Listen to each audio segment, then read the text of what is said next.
Oi, professor. Oi. Oi. Esse é o meu primo. Oi. Coitado, mas você vai fazer ele assistir aula não, né? Lógico que eu vou. Tá ativado, Gustavo. Boa noite. Eu Ninguém vou merece assistir- isso no Dia das Crianças, né? Levar ele para passear, não para ficar assistindo aula, coitado. A gente passeou o dia inteiro hoje. Ah, então tá certo.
Gente, boa noite, então. Todo mundo que acreditou que a gente estaria aqui no feriado, né?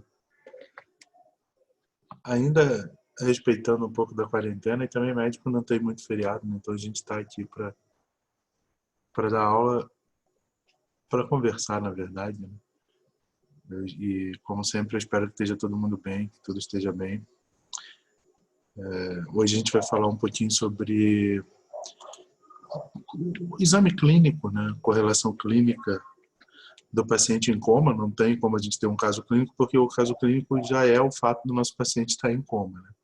Então a gente vai falar um pouquinho de tudo que a gente pode extrair de um paciente que está em coma, ou seja, um paciente que não responde para a gente, que não consegue se comunicar conosco. É claro que com isso eu já entro numa gradação do coma, né? A gente vai ver um pouquinho essa gradação do coma, como funciona, mas eu já estou partindo do pressuposto de que é um coma moderado para grave, né? Que o paciente não entra em contato conosco, então não pode fornecer nenhum tipo de informação, a não ser aquela que a gente coleta com o terceiro, né, da família ou com quem socorreu, ou caso o paciente já seja nosso paciente previamente e por um motivo X ou Y veio entrar em coma, aí o diagnóstico e a avaliação se torna-se um pouco mais fácil. Mas na maioria das vezes é um diagnóstico e uma avaliação complexa, porque envolve o fato de que o paciente não pode se comunicar. Então nós temos que inferir de outros sinais, da parte nossa semiológica, uma exigência semiológica muito grande, para que a gente possa avaliar esse paciente e tentar tirar algumas informações dele, mesmo que ele não possa responder às nossas demandas diretamente. Então, mais uma vez, obrigado por vocês estarem aqui no feriado, final de feriado, né? Mas seja, a maioria já é da área da saúde, não tem feriado também, né? Quando a gente consegue descansar um pouco, a gente já fica feliz. Então, vamos, sem mais delongas, deixa eu partilhar a tela com vocês aqui, para a gente falar um pouquinho sobre a avaliação do paciente em coma. É um diagnóstico desafiador, né? Porque você vai ter, como eu disse para vocês, a falar sobre tentar achar uma causa para um paciente que muitas vezes não pode te responder o que está acontecendo, e isso é desafiador para a gente, que a gente consiga ter uma noção do que está acontecendo com esse paciente que está em coma. Essa palavra, ela acarreta, ela traz com ela, né, um peso muito grande, né? Você falar para um paciente que o paciente está em coma, ou falar para a família dele que ele está em coma, já é quase que no imaginário popular uma condenação de morte, né? Mas na verdade, coma, né, o que é o coma? É qualquer alteração do nível de consciência. Então, se a gente tem uma alteração do nível de consciência, nós já podemos dizer que esse paciente está em coma. Ah, mas como assim, Frederico? É porque nós vamos graduar o coma, né? Nem todo paciente em coma é um coma de passé, que a gente chama aquele coma que o paciente já está praticamente em morte cerebral, né? Nós temos coma leve, que como é que a gente classifica isso? Com a escala de coma de Glasgow, né? É uma das escalas neurológicas que todo médico vai decorar, porque todo médico tem que saber essa escala para avaliação.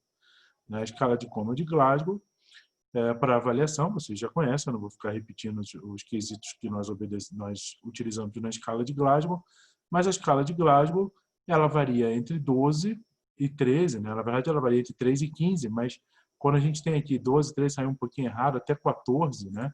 A gente considera como um coma leve. Então, 15 é normal, então o paciente não tem alteração de consciência. Entre 12 e 14, me perdoem o slide aqui, é um coma leve.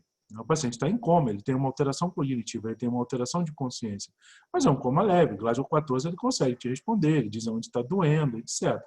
Então, essa conotação pesada que coma tem, é muito mais quando a gente começa aqui num coma moderado, que é uma escala de Glasgow variando entre 8 e 11, e o coma grave, que é uma escala de Glasgow variando entre 4 e 7. 3 é um critério clínico de morte encefálica. Na verdade, hoje em dia, do ponto de vista neurológico, e mesmo de quem trabalha em terapia intensiva, a escala de coma, a gente não usa mais somente a escala de coma de Glasgow, né? Nós utilizamos a escala de coma de Glasgow-Liège. Tá? É uma outra cidade onde houve um outro congresso neurológico e se associou a escala de Liège à escala de Glasgow.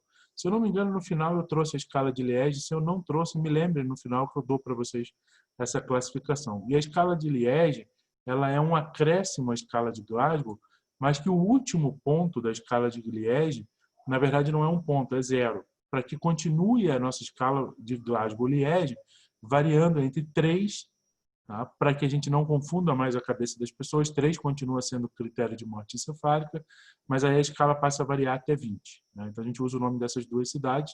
Né? Eu sempre digo isso para os meus alunos, a gente usa o nome das duas cidades na escala, porque a escala foi descrita por enfermeiras. Se fosse descrita pelo médico, teria o nome do médico. Como foi uma enfermeira que descreveu, as enfermeiras que descreveram, então chama-se a cidade, né? Glasgow, Liège. Né? O médico jamais ia admitir botar o nome da profissional colega da enfermagem na escala que eles usam. Né? Nós temos um problema seríssimo de ego, não poderíamos ferir esse nosso ego. Mas o importante é que vocês entendam que quando eu falo de coma, eu estou falando de qualquer alteração de nível de consciência. Porém, especificamente no que nós vamos conversar aqui hoje, eu estou falando do paciente que tem um Glasgow de 12 para baixo, né? 11, 10, porque é um paciente que eu não consigo tirar informações e eu preciso, então, do meu exame clínico para inferir o que está acontecendo com esse paciente. Dito isso, vamos fazer uma revisão bem en passant, sobre anatomia e fisiologia do coma. Primeiro, para que a gente possa manter a vigilância do nosso cérebro, ou seja, a capacidade de ter uma ativação cortical e manter o cérebro desperto e vigilante, nós temos duas grandes áreas que precisam ser ativadas. Uma área subcortical, né, que vai assegurar o despertar e a reatividade. Essa área é a substância reticular ativadora ascendente e está localizada no tronco cerebral. É ali que a gente acorda. Tá? O fato de nós acordarmos não significa que nós estamos conscientes do que está acontecendo à nossa volta. Nós só passamos a ter consciência do que está acontecendo à nossa volta quando o nosso córtex é ativado, a nossa ativação cortical, dos hemisférios, principalmente hemisférios frontais, que aí garante um mecanismo cognitivo e de consciência. É por isso que a maior parte dos transtornos de consciência nós dividimos em transtornos de nível de consciência e de conteúdo. De nível é aquele que o paciente não consegue despertar. Normalmente é uma coisa mais grave. O paciente entra em coma mesmo e não consegue despertar. O transtorno de conteúdo, você pode ter, por exemplo, um quadro demencial, em que o paciente tem alterações da sua consciência, embora mantenha a sua capacidade de despertar, né? De acordar, tem seu círculo circadiano e etc., sem grandes complicações. De uma maneira geral, quando a gente fala de coma, a gente acaba falando de lesões que ou afetam isso aqui focalmente, ou seja, eu faço uma isquemia do tronco cerebral, ou um trauma com lesão bicortical frontal, ou lesões globais, como, por exemplo, hipóxia global, que acaba lesando as duas estruturas, e aí são comas gravíssimos. Então, quando a gente vai falar de coma, nós podemos ter como um coma que é resultante de um sofrimento cerebral difuso, como uma hipóxia, por exemplo, numa PCR, numa parada cardiorrespiratória. O coma que é resultante de uma lesão cerebral focal, ou seja, um acidente vascular encefálico, por exemplo. Nós temos que levar em consideração, quando falamos de coma, o papel da hipertensão intracraniana, ela é muito importante na fisiopatologia do coma. E o papel do edema cerebral, que na verdade está junto com o papel da hipertensão intracraniana.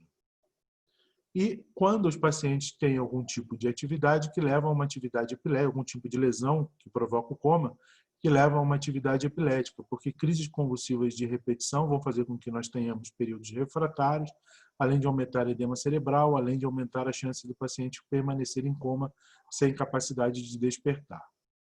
Então, o sofrimento cerebral difuso, né? Nós botamos aqui as 5 principais entidades, não só causadoras, como perpetuadoras de coma. Vamos falar um pouquinho sobre o sofrimento cerebral difuso.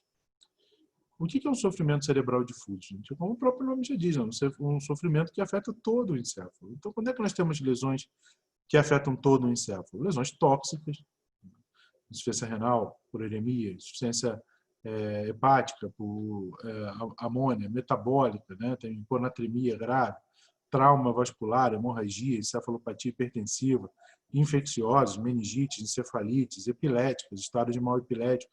Então, você tem um sofrimento de todo o encéfalo que pode levar o paciente a entrar em coma. E isso aqui é responsável pela maior parte dos comas, dos casos de coma que nós vemos. Mas nós podemos também ter uma lesão cerebral focal, né? Podemos ter uma lesão infratentorial, ou seja, na fossa posterior, que é a lesão do sistema reticular ativador ascendente, como eu falei, uma região do mesencéfalo e da ponte que, quando lesada, não permite que o paciente desperte e tenha acesso a tomar consciência da realidade. E nós podemos ter uma lesão supratentorial, por exemplo, compressão de mesencéfalo, tumores e infartos hemisféricos, né? Infartos principalmente frontais, em que muitas vezes o que acontece não é a perda do ritmo circadiano, de dormir e despertar, mas alterações do conteúdo da consciência. O paciente tem alterações comportamentais, o paciente muda a sua forma de agir, o paciente tem déficit de memória, mas chega uma hora que ele vai entrar em coma também com rebaixamento do nível de consciência.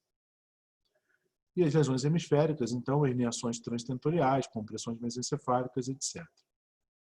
O papel da hipertensão intracraniana é extremamente importante. A gente tem dentro da nossa caixa craniana uma lei física chamada lei de Monroe-Kelly. Monroe-Kelly, alguns chamam de Monroe-Kelly-Burroughs, que são as pessoas que descreveram essa lei. E essa lei diz o seguinte: nós temos uma caixa craniana que é uma caixa fechada.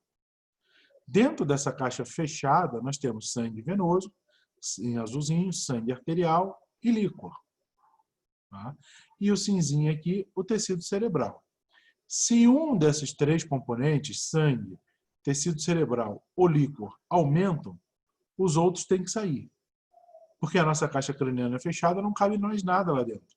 Se eu aumento um desses, eu tenho que tirar os outros. Então, o que acontece quando eu tenho, por exemplo, um trauma? Eu começo a formar um edema em verde.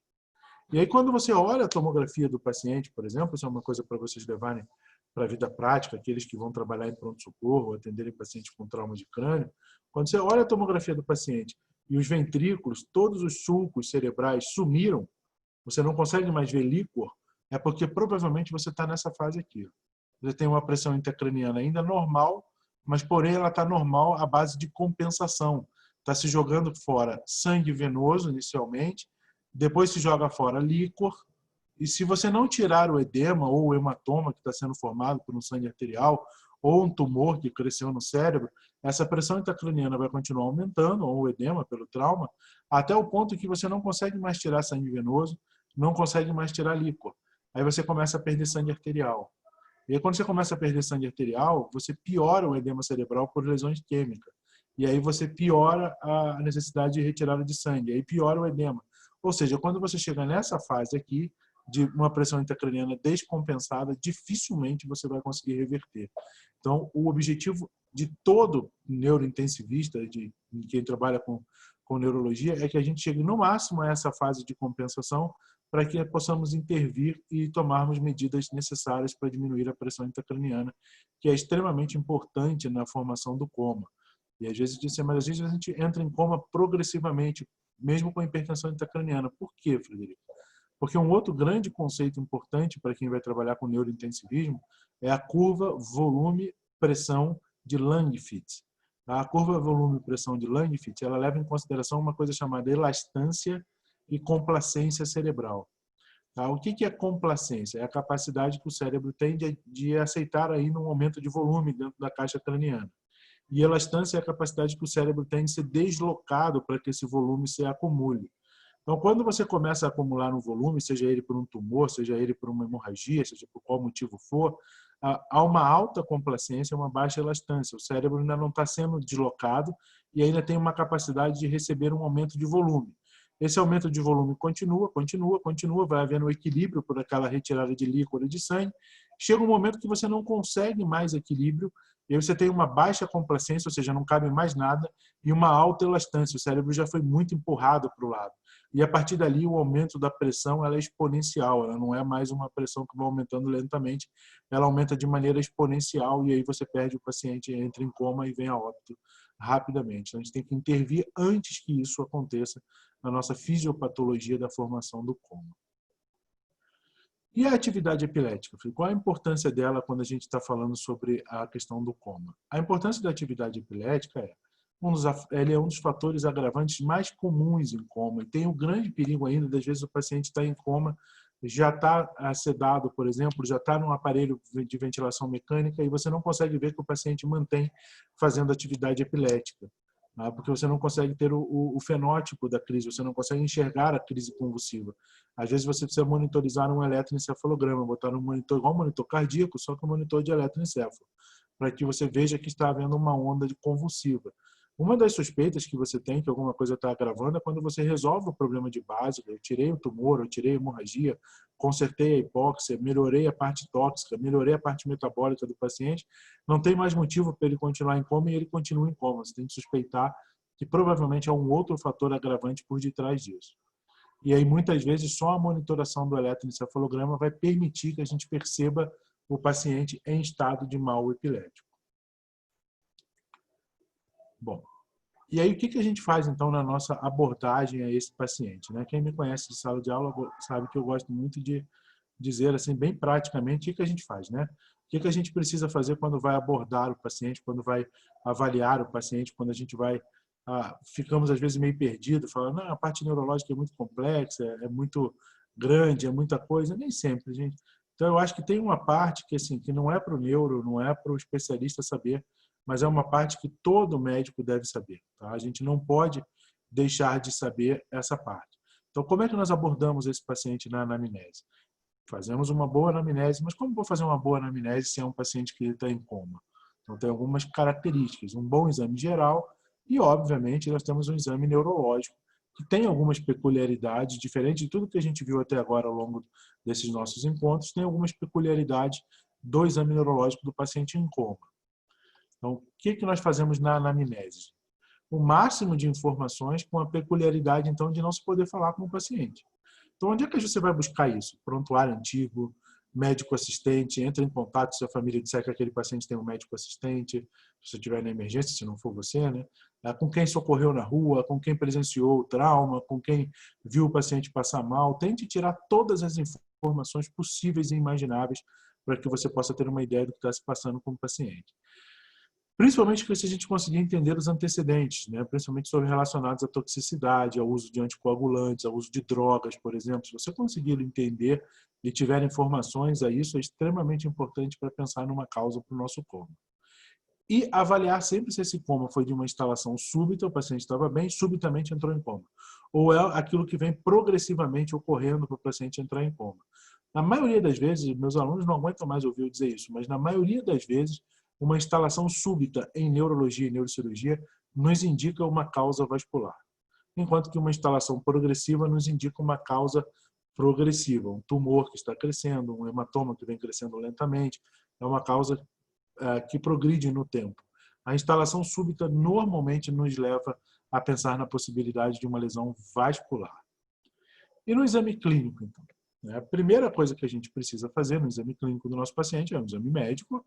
Precisamos avaliar vias aéreas, a parte respiratória, o estado circulatório, se tem história de sepse, choque cardiogênico, arritmia cardíaca, etc. Precisamos ter o ABCD, o ABC feito, e D, nós vamos procurar o nosso déficit neurológico. Sempre avaliar a questão gasosa. Tá? Hipóxia é uma causa muito frequente para o cérebro entrar em coma. Eu já disse isso para vocês e volto a repetir, o cérebro é um órgão extremamente chato. ele não vive fora da homeostase, ele precisa que as coisas estejam em equilíbrio. Para vocês terem uma ideia, entre um acidente, por exemplo, o socorro a esse acidente, a chegada ao hospital de um paciente, um único episódio, apenas, de hipoglicemia ou de hipóxia aumenta em quase mais de 80% a chance de óbito desse paciente. Não tolera, o cérebro não tolera entrar em hipóxia, entrar em hipoglicemia, não ter os seus nutrientes, ele não é um órgão que não tem resistência nenhuma à falta da sua homeostase. Então, sempre avaliar a troca gasosa dos pacientes, né? Vias aéreas e respiração, o básico de um atendimento de urgência. Buscar sempre a presença de anomalias do ritmo respiratório, observar o paciente, se esse paciente tem anomalias do ritmo respiratório. Nós podemos ter vários tipos de anomalias.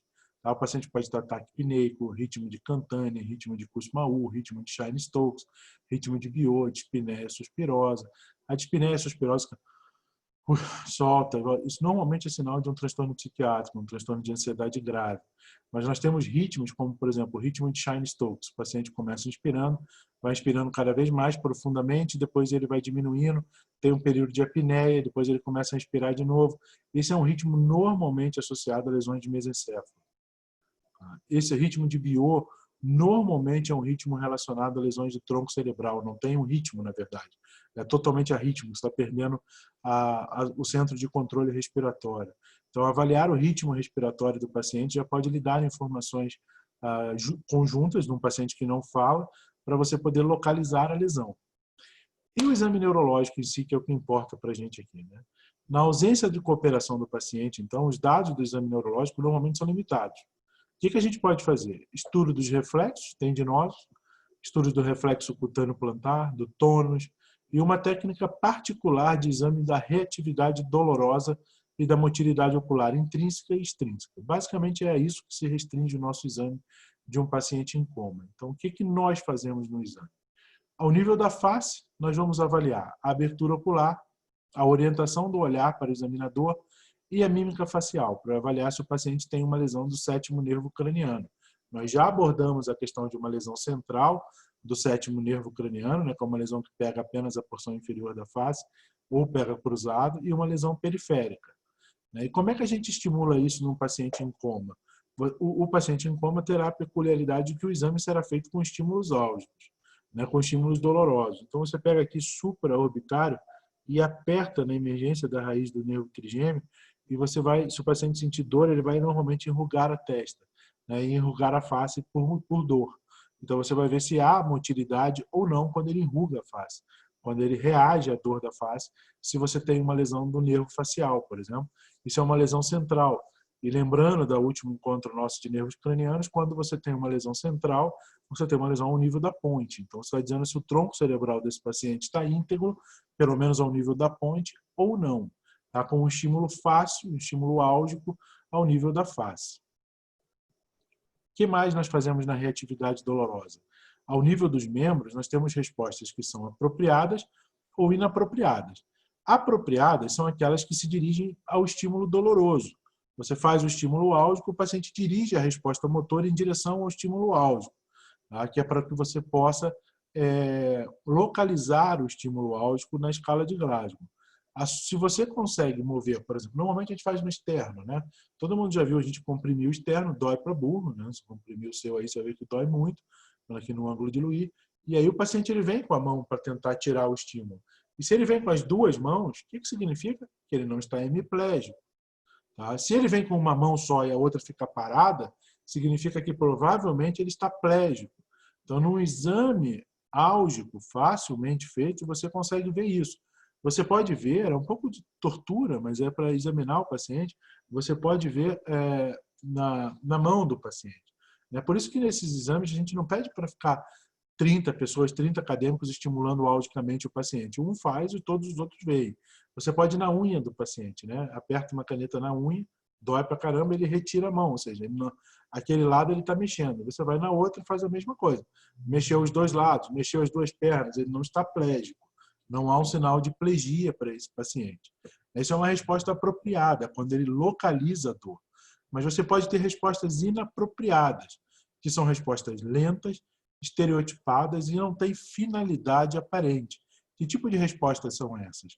a resposta em descerebração e resposta em decorticação. Primeiro, a decorticação na escala de Glasgow. Lembra? Localizador, movimento inespecífico, etc. E aí você vai na resposta motora, né? Atende a meus comandos, localizador, inespecífico. E aí você tem lá decorticação. Tá? Primeiro a gente perde o córtex cerebral.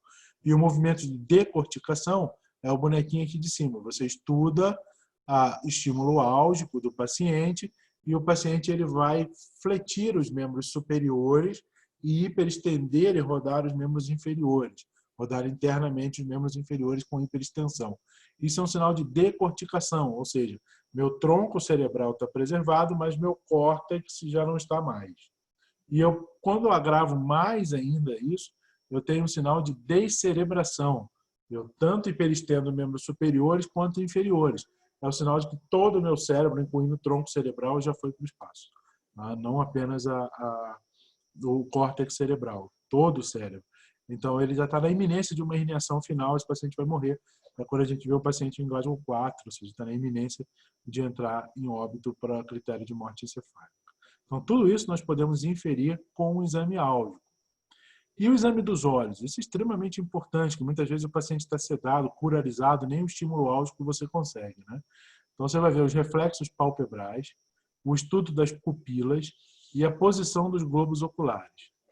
Aí os movimentos espontâneos dos globos oculares e movimentos reflexos dos globos oculares. Como é que é isso, Frederico? Então, vamos lá. Reflexos palpebrais. Primeiro reflexo é o reflexo fronto-orbitário. Delimita para a gente que é uma lesão cortical, principalmente frontal. É aquele reflexo que o paciente que está em estado vegetativo, ele tem uma abertura ocular, você vem por detrás dele e percute a glabela. Né? Você vê que todo mundo pisca, isso é um reflexo fronto-orbitário. Tá? Você tem o piscar dos olhos, é sinal de que há uma integração entre o seu lobo frontal, o tronco cerebral, o centro de controle das pálpebras, tá? Do sétimo nervo craniano, etc. Então, você tem uma lesão fronto-orbitária. Quando você tem essa lesão, você tem uma lesão provavelmente frontal ou dos dois núcleos faciais. É um exame que você só consegue fazer quando o paciente ainda tem abertura ocular espontânea, né, no estado vegetativo, por exemplo. Já o reflexo córneo-palpebral é um reflexo que a gente já viu nos nervos cranianos, é um reflexo que a gente pode fazer com o paciente mesmo sem abertura ocular. Você abre a pálpebra do paciente e você pega um algodãozinho e passa na córnea. Quando você passa na córnea, o que acontece? Você tem a tendência a piscar. Tá? Qualquer coisa que vier na direção do seu olho, um vento que mexeu a sua córnea, você pisca. A sensibilidade da córnea é dada pelo quinto par craniano, que é o trigêmeo, e o fechamento da pálpebra pelo sétimo nervo craniano. Então, o que a gente está estudando? Um reflexo que envolve um funcionamento da região inteira da ponte, se o tronco cerebral está íntegro ou não. Qual a importância disso?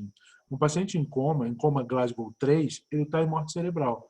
Mas no Brasil, por exemplo, para a gente dizer que o paciente está pronto para doação de órgãos, tem que ter morte do tronco cerebral. E se você tem um reflexo desse tipo, por exemplo, o seu tronco cerebral não está morto. Mas você faz o exame de escala de coma de Glasgow e o paciente está em Glasgow 3. Mas você não aciona a equipe de transplante porque não há, ou de testes para confirmação, porque não há morte do tronco cerebral. Para outros países, como por exemplo a Grã-Bretanha, onde foi desenvolvido a escala de Glasgow, não tem importância ainda isso, porque eles consideram como morte cerebral apenas a perda do córtex. Se o tronco cerebral está íntegro, com reflexo córneo-palpebral, etc., não importa para eles, o paciente está em morte cerebral e pode ser interrompido o tratamento. Mas para a gente não, então é importante, e para outros países do mundo também não. Então é importante que a gente faça esses outros testes no paciente em coma. Estudo da pupila, né, os reflexos fotomotor, consensual e acomodação, a busca da midríase e da miose, né, a busca de lesões mesencefálicas, como midríase por lesão do núcleo de Edinger, ou lesão pontina, que faz miose puntiforme. Então, nós vamos buscar, né, desculpa, as fotos não saíram muito boas, o slide saiu tremido, né, o reflexo fotomotor direto, que é a contração da pupila, mediante a aplicação da luz diretamente sobre o olho. Nós estamos vendo a integridade de nervo óptico e de terceiro nervo craniano. O nervo óptico leva o estímulo, o terceiro nervo craniano, através do núcleo de Edinger, lá no mesencéfalo, faz a constricção da pupila. Então, nós estamos dizendo que o mesencéfalo está íntegro. Consensual, se eu coloco a luz nesse olho e ele não consegue fazer a constricção, eu não tenho como saber se a lesão é do segundo nervo ou do terceiro. Eu olho o olho oposto, Se eu coloco a luz aqui e aqui faz constricção da pupila, significa que a luz está sendo levada, o estímulo luminoso. Então, ele não contrai esse olho por lesão do terceiro. Por isso que ele faz contração do lado oposto, porque o estímulo luminoso vai pelas vias ópticas e estimula o núcleo de Edinger bilateralmente no mesencéfalo. Então, esse é o chamado reflexo consensual. E o reflexo de acomodação, que a gente avalia a contração pupilar e o funcionamento do quarto nervo craniano. Mas isso aqui eu preciso que o paciente esteja acordado, né? Os outros dois eu não preciso que o paciente esteja acordado. Esse aqui o paciente precisa responder. Então, basicamente, em coma, o que a gente usa é quando o reflexo fotomotor direto e o reflexo consensual. A acomodação precisaria de colaboração. E a posição dos globos oculares. Isso aqui também não precisa de colaboração do paciente. O paciente está lá no leito, dentro da UTI, você é chamado para avaliar, você está até com a pupila fechada, você levanta a pupila, o paciente tem um desvio conjugado do olhar. Você estimulou ele audicamente e você viu que ele está hemiplégico à direita e o olhar está desviado para a esquerda. Nós costumamos dizer que ele olha para onde está a lesão no córtex, né? Ele está olhando para a esquerda, então eu tenho um déficit motor à direita pela decussação das pirâmides, pelo feixe piramidal ser cruzado. Tá? O consensual, claro, posso, mas deixa eu voltar aqui que eu respondo para você. Peraí, só um pouquinho. Consensual, pensa no seguinte, Maia. Quando eu faço o reflexo fotomotor, tá? A imagem até nem tá boa para fazer o reflexo. Normalmente você põe a mão na frente para você não estimular o outro nervo, né? Eu coloco a luz aqui no meu olho direito. Quando eu coloco a luz no meu olho direito, ele tem que fazer uma constricção, que é uma miose. Se eu coloco a luz e ele faz a miose, significa que o estímulo luminoso passou pelo nervo óptico, foi lá no meu mesencéfalo e voltou pelo terceiro nervo e faz o músculo constrictor da pupila fazer esse movimento. Se eu coloco a luz e esse movimento da pupila não é feito, por que não é feito? Porque eu tenho uma lesão do nervo óptico, ou seja, eu não percebo a luz, ou porque eu tenho uma lesão no terceiro nervo que não fez a contração? Eu não tenho como saber. Então, o que eu faço? Eu coloco a luz. Coloquei a luz e olho o outro olho. Como o estímulo do nervo óptico ele vai para os dois núcleos do mesencéfalo, o outro olho também faz miose. Menos intenso do que o olho ipsilateral, mas faz. Se ele fizer, significa que a luz passou. Então, aqui nesse olho não faz porque tem uma lesão do terceiro nervo. Se eu coloco a luz e não faz nem nesse nem no outro, muito provavelmente é porque a luz não está passando e a lesão é do meu nervo óptico. Não sei se agora ficou claro para você, repetindo com calma, tá? Se não ficou, fale que a gente repete novamente, tá? Imagina. Então, a posição dos globos oculares. A gente desvia assim. Se você está hemiplégico de um lado e o olho desviado para o outro, você está olhando para a lesão, porque a lesão está no hemisfério cerebelar. Então, é uma lesão do córtex, do hemisfério cerebral, desculpa, cerebelar. Do hemisfério cerebral. Você está olhando para a lesão. Você olha para cá e aí você fica plégico do outro lado. Então, você está em coma, você estimulou audicamente, ele veio só com o lado esquerdo. Opa, ele está plégico. Eu levanto, ele está desviado o olhar para o lado oposto à plegia. Tá? Eu tenho uma lesão do córtex, provavelmente do córtex motor do lado esquerdo, quando eu estou plégico à direita. Isso é uma indicação clássica. Você pode ter o desvio do olhar na direção do déficit motor. Ou seja, eu estou plégico à direita e eu desvio o meu olhar para a direita, para o lado que eu estou plégico. Isso é sinal de uma lesão já chegando na ponte, no bulbo, porque já é depois da decussação das pirâmides. Então, no mínimo tem que ser da ponte para baixo. Tá? Jamais vai acontecer da ponte para cima. 90% das vezes é no bulbo a decussação, né? Mas pode ser 5% das vezes um pouquinho mais alta na ponte. Por isso, se diz que a lesão é da ponte para baixo, porque você não tem como ter certeza se nesse paciente se decussa na pirâmide do bulbo ou um pouco antes. Mas você está plégico de um lado e está olhando para o mesmo lado da plegia, lembre-se disso, a lesão só pode ser do tronco cerebral para baixo. Tá? Então, você vê como são coisas que o paciente não precisa estar falando, você já vai localizando a lesão. E qual é a importância disso? Por exemplo, se eu tenho uma lesão do córtex, uma tomografia é capaz de ver no lobo frontal. Mas lesões motoras, por exemplo, parietal, né, pré-central, mas lesões motoras do bulbo, do tronco cerebral, elas não são bem vistas por tomografia. A tomografia não é um exame de imagem adequado para a fossa posterior. Muitas vezes você vai ter que buscar uma ressonância magnética. Então, se você já localiza essa lesão no tronco, você já diz, olha, talvez valha a pena eu correr com um paciente em coma, porque a maioria das ressonâncias não são dentro dos hospitais, né? Ou são mais distantes das enfermarias e UTIs. Então, mas vale a pena eu levar esse paciente até lá quando ele estabilizar, porque a lesão está me dizendo que é de fossa posterior e vai ser melhor fazendo um exame desse do que tentar numa tomografia que não mostra a lesão e eu continuo em dúvida e de qualquer forma desloqueio o paciente para fazê-lo. Mas se a lesão é supratentorial, ou seja, é de córtex, é de área motora, a tomografia muitas vezes é suficiente para me dizer o que está acontecendo. Então, num simples informação na beira do leito, sem o paciente nem falar com você, você já começa a definir a localização da lesão. Aqui nós temos lesões de terceiro nervo craniano, né, que a gente falou, só para vocês lembrarem, né, da aula de nervos cranianos, como às vezes você não precisa paciente em coma, você consegue só com a abertura, com o exame clínico avaliar. Lesões de sexto nervo craniano, olha como só o reto medial funciona, tá? O reto lateral, o abducente não está funcionando, tá? Então o sexto nervo craniano, então você tem um estrabismo convergente bilateral, é um sinal de hipertensão intracraniana grave. O sexto nervo craniano é o maior nervo craniano que nós temos, e aí qualquer tipo de hipertensão intracraniana faz uma lesão do sexto par craniano. No caso desse menino era bilateral, né?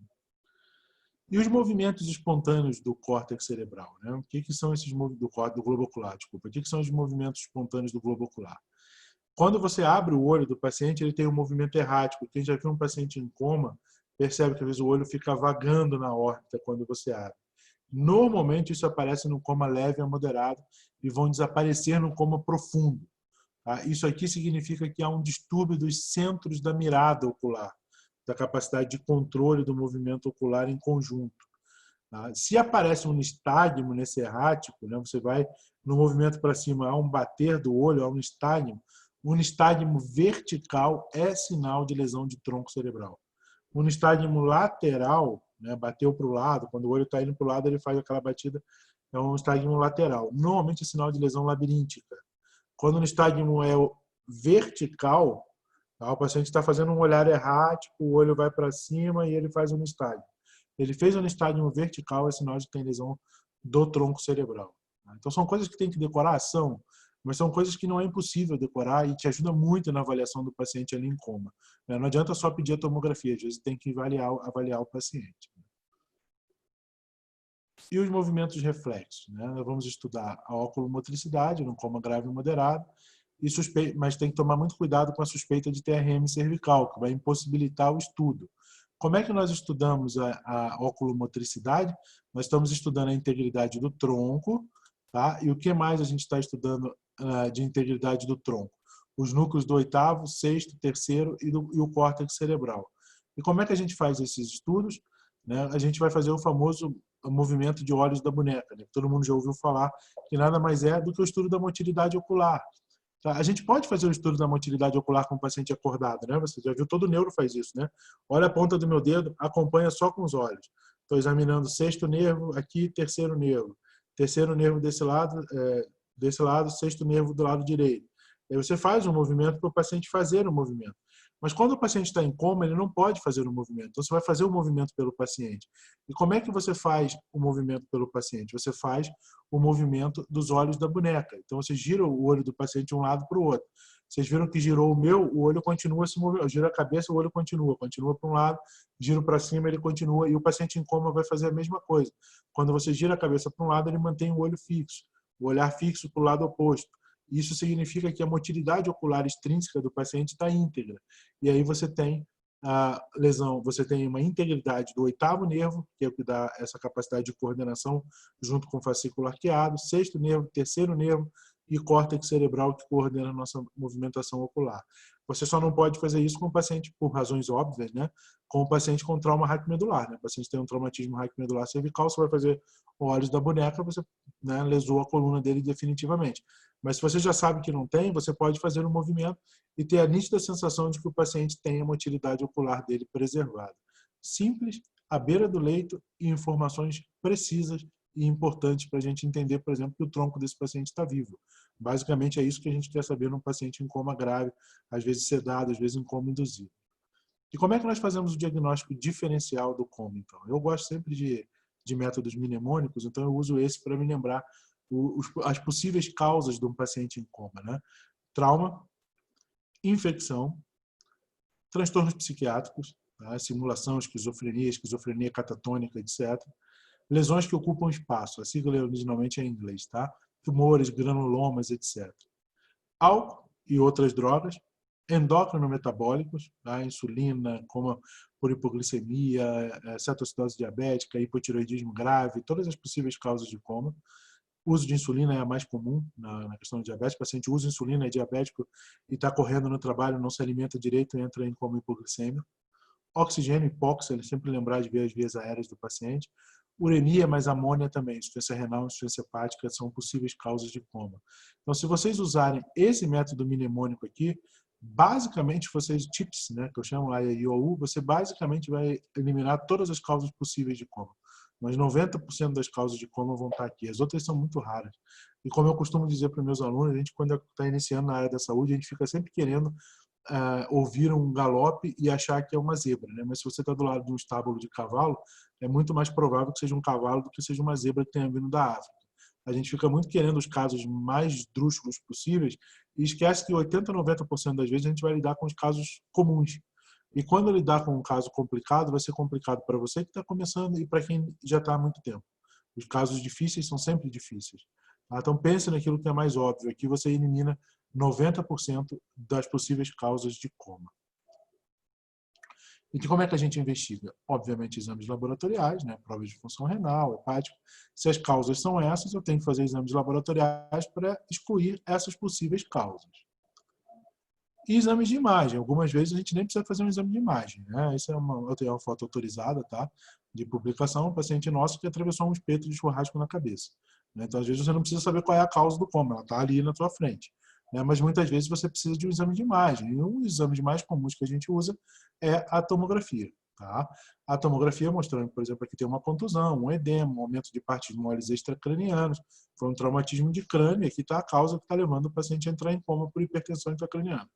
Lembrando lá da lei de Monro-Kelly, da curva de volume e pressão, ainda tem líquor, ainda não apagou o ventrículo, mas você já não vê nenhum sulco cerebral, então já está eliminando o líquor, você tem que intervir agora, antes que esse paciente descompense e venha a perder o paciente. Tá? Essa é uma imagem cirúrgica de um hematoma subdural, né? Aqui está o osso, está cerrado, o orifício de entrada no osso.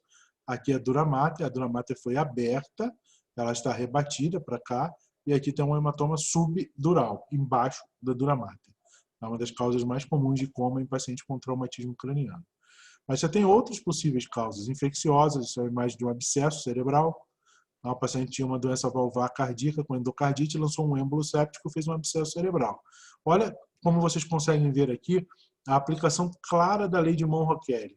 Olha como o lado onde está o abscesso tem essa imagem hipodensa, mas isso aqui é edema. Olha como aqui eu já não vejo sulco cerebral e olha como desse lado eu vejo sulco. Por que desse lado eu vejo sulcos cerebrais e desse lado aqui eu já não vejo, não sei o que é atrás? Porque aqui ele já perdeu o líquor. Ele está tentando compensar o fato de que nós temos um aumento da pressão intracraniana, uma lesão expansiva. Olha como eu vejo aqui todo o ventrículo e desse lado eu já não vejo a cabeça do ventrículo, o corno anterior. Por quê? Porque já está perdendo líquor. Então, você tem que vir aqui e drenar esse abscesso cerebral para que você possa ter a diminuição da pressão intracraniana e tratar o abscesso. Você pode ter causas vasculares, esse aqui é um aneurisma, é um exame feito para avaliação de aneurisma, que é uma arteriografia. O que a gente está vendo? Sifão carotídeo, tá, na minha setinha. Carótida, a partir do momento que ela entra no crânio, tá, carótida interna já dentro do crânio. Bifurcação da carótida, artéria cerebral média, artéria cerebral anterior. Artéria comunicante posterior, saindo aqui. Continua a cerebral média, bifurcação da cerebral média, e aqui a gente tem um aneurisma que rompeu e esse paciente fez uma hemorragia. Você primeiro trata a hemorragia e depois tem que tratar o aneurisma do paciente. Tá? Como eu disse, são todos casos verídicos que a gente atende no dia a dia. Né? E o prognóstico do coma, então, gente? Quando a gente tem um paciente em coma, 61% dos nossos pacientes que chegam em coma moderado a grave, não estou falando de coma leve aqui, tá? Vocês já perceberam isso. Coma moderado a grave por aquela nossa classificação, ou seja, um coma de 11 para baixo, até 4, na escala de Glasgow, 61% desses pacientes morrem na admissão. Tá? 12% estão em estado vegetativo na admissão. Conforme passa o primeiro dia, nós temos um aumento da porcentagem de morte, 65%. No terceiro dia, cai para 61% de novo. Se eu chegar ao sétimo dia do paciente que entrou em coma grave ou moderado, ele já cai para a morte dele para 42%, mas em compensação o estado vegetativo só vai aumentando. Ele pode não mais falecer, não tem mais mortalidade, mas tem um aumento muito grande da morbidade. Depois do 14º dia, a mortalidade é bem menor e a morbidade aumenta muito, então os pacientes ficam gravemente sequelados.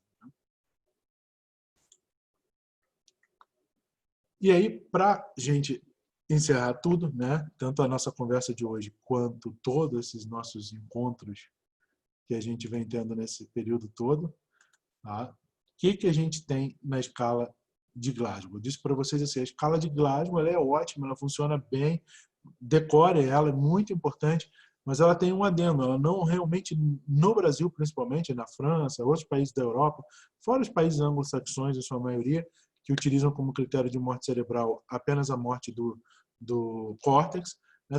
A maioria dos outros países utilizam todo o cérebro tem que ser lesado, incluindo o tronco cerebral.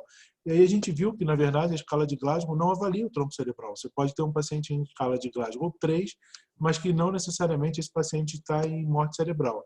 Então, o que a gente precisa fazer? A gente precisa ter uma escala de um adendo foi feito, que é a escala de Liège. A escala de Liège ela envolve o reflexo glabelar, ensinei a vocês, o fronto-orbitário, a percussão da glabela quando o paciente está com o olho aberto espontaneamente e tem um piscar de olhos. Se ele fizer isso, ele ganha 5 pontos. Então, a escala deixa de ser uma escala avaliando uma escala de 15 pontos e passa a ser uma escala de 20 pontos.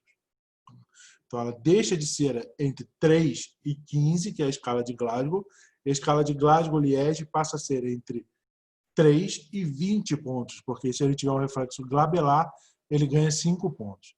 Se ele tiver o óculo cefálico, o olho de boneca da motilidade ocular, né, se você fizer esse movimento e o olho dele se movimentar na direção oposta, quando você faz, você dá 4 pontos para o paciente. Se ele tiver apenas o reflexo fotomotor, não tem o reflexo óculo cefálico, levantou para cima, o olho vai junto, botou para baixo, o olho vai junto, ele não faz o movimento oposto, você tem só o reflexo fotomotor, 3 pontos. Óculo cefálico horizontal, tá? 2 pontos. Óculo cardíaco. O que é o reflexo óculo cardíaco? Você comprime o globo ocular. Quando vocês estiverem numa UTI, tiverem a oportunidade de examinar um paciente em coma, comprima o globo ocular, tem que comprimir um pouquinho forte, tá? Por mais ou menos uns 3 a 5 segundos e fiquem de olho no monitor cardíaco. A frequência cardíaca vai começar a diminuir. Tá? Isso chama-se um reflexo óculo cardíaco. Diminui imediatamente a frequência cardíaca. Então, quando você tem isso, o seu reflexo mais elementar possível, lá no bulbo, lá embaixo já, quase chegando na medula.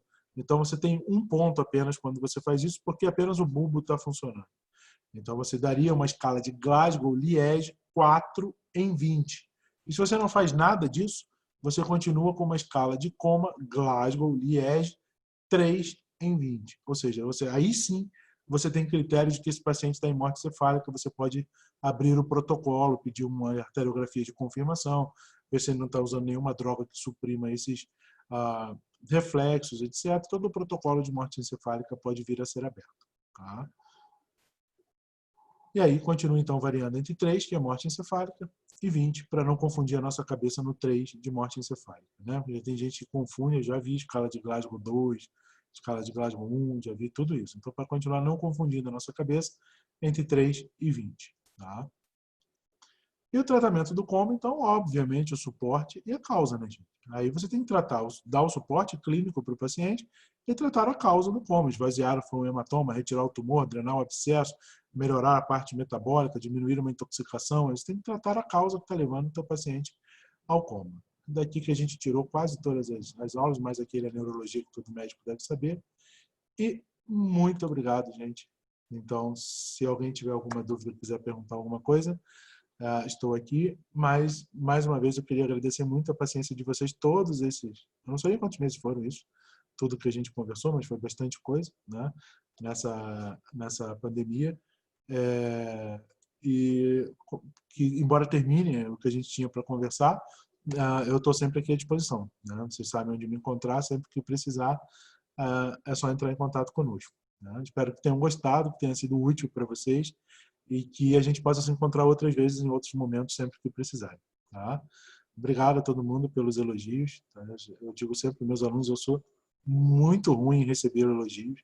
Eu não sei lidar com isso, tá? Mas eu agradeço de coração. Tá? Que bom que todo mundo gostou. Depois eu posto as aulas de novo. Tá? Fiquem à vontade para acessarem quantas vezes quiserem. Eu que agradeço, né? Foi um prazer estar aqui com vocês. Eu gosto muito de dar aula, é uma coisa que me dá um prazer incrível. Então, fiquem tranquilos. Que bom que você gostou, Martina. Fiquem tranquilos, não é nenhum peso para mim, pelo contrário. Assim, eu fico muito feliz de estar aqui com vocês. Né? Opa, tem gente de tudo quanto é lugar, de Curitiba, de Santa Maria, de tudo quanto é lugar. Santa Maria, Martina, assim, você é uma guerreira, cara, porque eu passei aí um verão uma vez, pelo amor de Deus, eu era do Rio de Janeiro, achava que eu já tinha sentido calor. O lugar quente, cara, não é fácil. Em Tocantins, eu só tenho a elogiar, né, Ludmila? Assim, eu adoro. É um lugar lindíssimo, assim, eu gosto muito. Eu tenho uma grande colega de residência que foi morar, eu não vou lembrar o nome da cidade agora, mas eu fui lá uma vez e é maravilhoso. Adorei demais. De Petrópolis, Luciana, que bom que você é de Petrópolis. Eu adoro Petrópolis, eu adoro Petrópolis. Minha esposa é de Teresópolis, ela é de Teresópolis, e eu adoro essa região serrana, é fantástico, né? O CP, tudo. Sim, José, assim, infelizmente acabou tudo, mas assim, depois a gente arruma outras coisas para fazer, tá? Fiquem tranquilos. Não, não fiquem tristes, a gente vai arrumar outras coisas. É muito quente, Martina, nossa senhora, cara, eu nunca vi um lugar tão quente na minha vida. Tá? Gente, obrigado por tudo, tá? Sim, vamos arrumar com certeza. Se pediram, eu estou aí sempre que precisar. Obrigado mais uma vez, tá? Tenham uma boa noite, que tudo continue bem para vocês, em paz. E precisando, eu estou por aqui, tá? Um beijão para todo mundo e até o próximo encontro, quando a gente achar outra coisa para fazer. Beijo para vocês.